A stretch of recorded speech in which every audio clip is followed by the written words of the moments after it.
Queridos hermanos, iniciamos la lección divina de este domingo 12 de octubre, domingo 28 del tiempo ordinario. Por la señal de la Santa Cruz de nuestros enemigos, líbranos, Señor Dios nuestro, en el nombre del Padre, y del Hijo, y del Espíritu Santo. Amén. Señor mío y Dios mío, creo firmemente que estás aquí, que me ves, que me oyes. Te adoro con profunda reverencia, te pido perdón de mis pecados y gracia para hacer con fruto este tiempo de lección divina. Madre mía Inmaculada, San José, mi Padre y Señor, Ángel de mi guarda, interceded por mí. En la primera lectura de este domingo leemos el segundo libro de los Reyes, capítulo 5, versículos 14 al 17. En aquellos días, Naamán, el general del ejército de Siria, que estaba leproso, se bañó 7 veces en el Jordán, como le había dicho Eliseo, el hombre de Dios, y su carne quedó limpia como la de un niño. Volvió con su comitiva donde estaba el hombre de Dios y se le presentó diciendo: Ahora sé que no hay más Dios que el de Israel. Te pido que aceptes estos regalos de parte de tu siervo. Pero Eliseo contestó: Juro por el Señor en cuya presencia estoy, que no aceptaré nada. Y por más que Naamán insistía, Eliseo no aceptó nada. Entonces Naamán le dijo: Ya que te niegas, concédeme al menos que me den unos sacos con tierra de este lugar, los que puedan llevar un par de mulas. Lo usaré para construir un altar al Señor, tu Dios, pues a ningún otro Dios volveré a ofrecer más sacrificios. Palabra de Dios.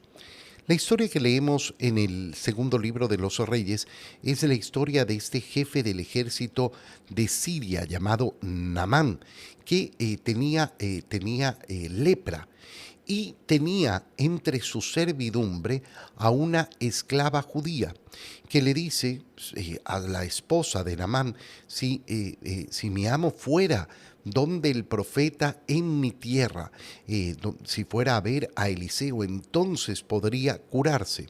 Y Naamán hace caso a lo que ha dicho esta esclava y pide permiso a su rey para ir. Sucede que primero va en busca del rey de Jerusalén, pero este se niega porque no se siente capaz de curar la lepra y cree que le están tendiendo una trampa. Y Eliseo le manda a decir: mándalo para acá. Pero cuando llega Naamán a ver a Eliseo, Eliseo ni siquiera sale a verlo, sino que con un ayudante le manda a decir que tiene que bañarse 7 veces en el Jordán. Naamán se enfurece y está dispuesto a irse porque le parece que es absurdo. Y entonces, gracias a Dios, lo detienen sus propios hombres y le dicen: mi señor, si el profeta te hubiera dicho que hicieras una cosa dificilísima, que escalaras un monte, lo hubieras hecho. ¿Cuánto más si te está diciendo que hagas algo tan sencillo? Finalmente Naamán cede y se baña, como dice el segundo libro de los Reyes, 7 veces en el Jordán y queda limpio de esa lepra y su piel queda como la de un niño. Y aquí entonces la parte que interesa a la liturgia de la palabra de este domingo. ¿Por qué? Porque volvió con su comitiva donde estaba el hombre de Dios y se le presentó diciendo: Ahora sé que no hay más Dios que el de Israel. Primera parte importantísima. Este milagro se realiza, esta curación se realiza justamente para que este hombre pueda reconocer que no hay más que un solo Dios. La fe parte por ahí, parte por el reconocimiento de la existencia de un solo Dios. En el transcurso de la revelación, cuando llegamos al Nuevo Testamento, cuando llegamos a la Nueva Alianza, entonces conocemos que ese Dios es además 3 personas. Pero siempre es importantísimo recordar: un solo Dios. No es que el Padre es un Dios, no es que el Hijo es otro Dios y el Espíritu Santo otro Dios. ni que el Padre es el verdadero Dios y el Hijo y el Espíritu Santo son dioses inferiores. No, existe un solo Dios, que a su vez es tres personas. Una persona me escribía el otro día justamente en los comentarios y me decía, a mí se me hace muy difícil entender la Trinidad. Y claro, lógico, siempre hay que recordar que yo no puedo comprender la totalidad de Dios. Yo puedo entender lo que Dios me ha revelado y aceptar lo que Dios me ha revelado. Pero si yo pudiera con mi mente comprender a Dios, eso significaría que yo estoy encima de Dios, que Dios está por debajo de mis capacidades. Y eso no va a suceder, no va a suceder nunca. Ahora sé entonces que no hay más Dios que el de Israel. Y le ofrece a Naamán regalos. Los regalos que había llevado, Naamán le ofrece a Eliseo. Pero Eliseo dice, juro por el Señor, en cuya presencia estoy, que no aceptaré nada. En esta frase de Eliseo hay dos ideas bellísimas. La primera, la lógica, la obvia. No, no voy a aceptar nada. ¿Por qué? Porque es el Señor el que ha hecho este milagro y yo no tengo por qué estar cobrando por ese don de Dios. Pero segundo y todavía más profundo, en cuya presencia estoy.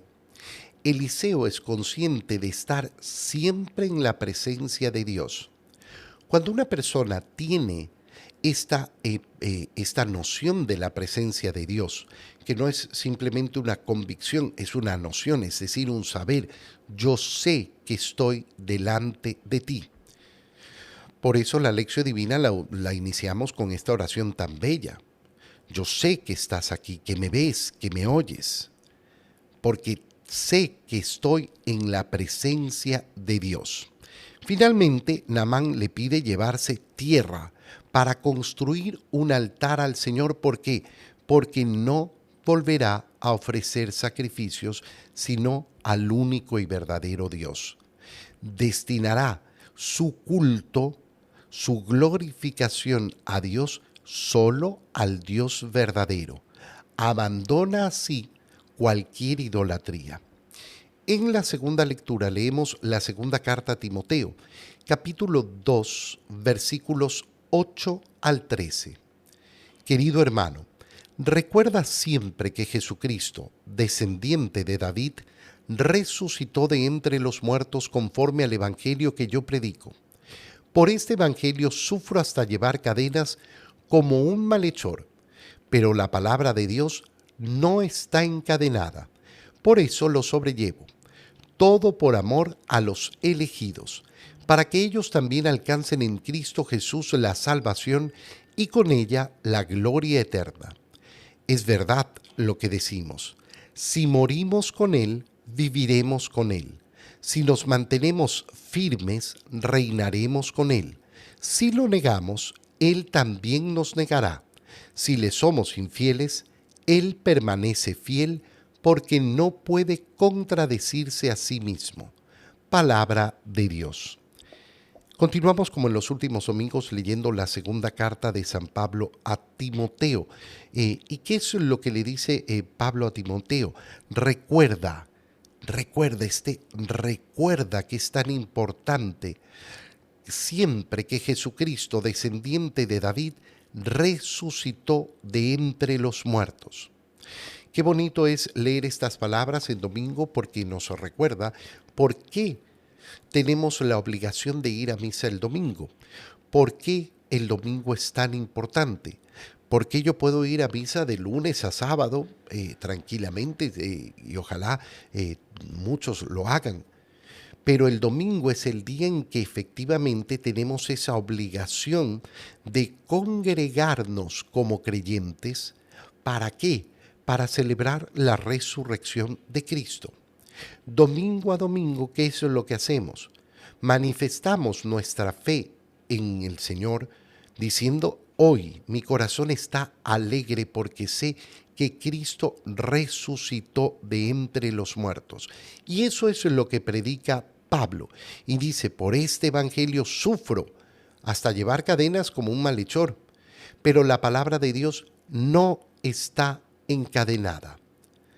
Me puede ocurrir cualquier cosa a mí, pero la palabra de Dios no está encadenada. Y por eso sobrellevo todo por amor a los elegidos, para que ellos también alcancen esa salvación, la gloria eterna. No solo por mi salvación sufro lo que sufro, dice San Pablo, sino por la salvación de los demás. Volver nuestra vida una ofrenda a Dios. Bueno, hemos leído en la primera lectura cómo Naamán ha decidido ofrecer solo sacrificios al verdadero Dios. Nosotros, ¿qué es lo que hacemos en la nueva alianza? Ya no ofrecemos animales como sacrificio, ofrecemos nuestra vida. Yo soy la ofrenda. Toda mi vida es la ofrenda agradable a Dios. Es verdad lo que decimos. Si morimos con Él, viviremos con Él. Si entregamos nuestra vida, si ofrecemos nuestra vida, entonces viviremos con Él. Si nos mantenemos firmes, reinaremos con Él. Pero en cambio, si lo negamos, Él nos negará. Pero si le somos infieles, qué bonito como termina, Él permanece fiel, porque no puede contradecirse a sí mismo. Decíamos en la primera lectura que Naamán ha reconocido al verdadero y único Dios. Y en esta frase de San Pablo lo que hacemos es ver cómo ese verdadero Dios es siempre fiel. En el Evangelio, leemos el Evangelio de San Lucas, capítulo 17, versículos 11 al 19.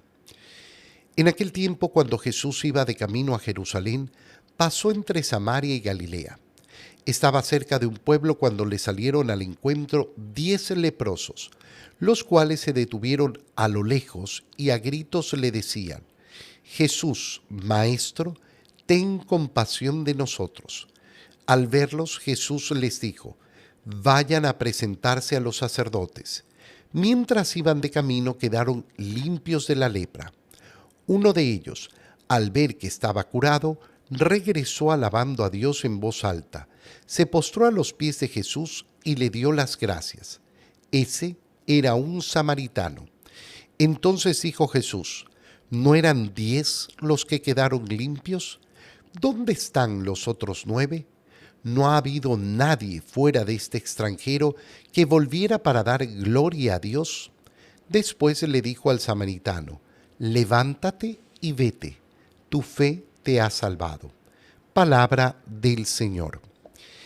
Tomemos en primer lugar la fidelidad del Señor que hemos visto en la última lectura, en el último punto de la segunda lectura. Es decir, como San Pablo dice, si nosotros somos infieles, el Señor permanece fiel porque no se puede contradecir a sí mismo. Fíjate bien, 10 leprosos le piden sanación al Señor. De esos 10, solo uno de los 10 que quedan sanos vuelve a dar gracias, a glorificar a Dios. Y el Señor pregunta, ¿qué pasó con los otros 9? ¿Significa que aquellos que no fueron a dar gracias van a volver a estar leprosos? ¿Se les va a ir la sanación? No, no. Han sido sanados. La voluntad del Señor ha sido que sean sanados. Y cuando la voluntad de Dios se manifiesta, esa voluntad es fiel. Fíjate la importancia que tiene esto. Pero los otros 10 no merecían porque no dieron gracias. Esa es la decisión de ellos. Esa es la libertad de ellos. El Señor no actúa atado a lo que hacen los demás. Actúa de acuerdo a su deseo, a su voluntad. Él ha querido ofrecer la sanación a los 10. Si 9 de ellos no son agradecidos, no dan gloria a Dios, eso es responsabilidad de ellos. Él es fiel a su palabra y deja la libertad a cada uno para que sean fieles a la suya, para que respondan con su libertad. Esto, como decía, es sumamente importante porque, fíjate bien, nosotros hemos recibido en el bautismo la gracia de convertirnos en hijos de Dios. ¿Significa eso que ya automáticamente estamos salvados? No. Significa que se nos ha dado la salvación, la cual yo tengo que vivir, la cual yo tengo que decidir mantener en mi vida. Pero si yo decido ser un perverso, si yo decido ser un malvado, si incluso si yo decido ponerme a dar un culto falso, lanzar mi corazón a falsos dioses, si incluso yo decido convertirme en un adorador de Satanás como existen tantos en el mundo, ¿significa que Dios me va a quitar el bautismo? ¿Que me va a quitar los dones que me dio? ¿Que voy a dejar de ser hijo de Dios?